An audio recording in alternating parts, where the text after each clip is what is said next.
তো গাইস আজ হচ্ছে 22 তারিখ, অগ্নিবীরের ফার্স্ট এক্সাম আর আমার প্রথম শিফটে এক্সাম আছে। তো গাইস আমরা এখন কল্যাণী শিলগঞ্জ চলে এসেছি।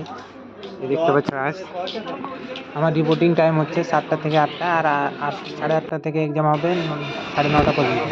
7টা বাজতে দেরি আছে এখনো, তাই কিছুক্ষণ পেছনে বসে আমি আরাম নিয়ে নিচ্ছি। আর তোমাদের যাদের অগ্নিবীরের এক্সাম আছে তারা এই ভিডিওটি সম্পূর্ণ দেখতে থাকবে, তাহলে তোমাদের অনেক কাজে আসবে। তো গাইস পরীক্ষা শেষ হয়ে গেলে আমার যে কয়টা কোশ্চেন মনে থাকবে তোমাদেরকেও শেয়ার করব।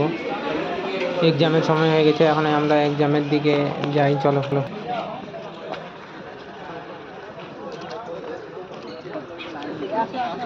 গাইস ভেতরে ঢোকার আগেই তোমাদেরকে বলে দিই, পরীক্ষার জন্য তোমাদের অ্যাডমিট কার্ড এবং আধার কার্ড আর সঙ্গে 2 কপি ফটো দেখছে। আর তো গাইস আমরা এখন ভেতরে সবাই লাইন দিয়ে দাঁড়িয়ে গিয়েছি।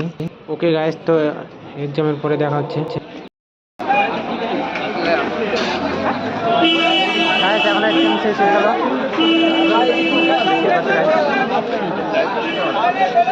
এক্সাম শেষ হওয়ার পরে আমরা ট্রেন ধরার জন্য রওনা দিই স্টেশনের দিকে।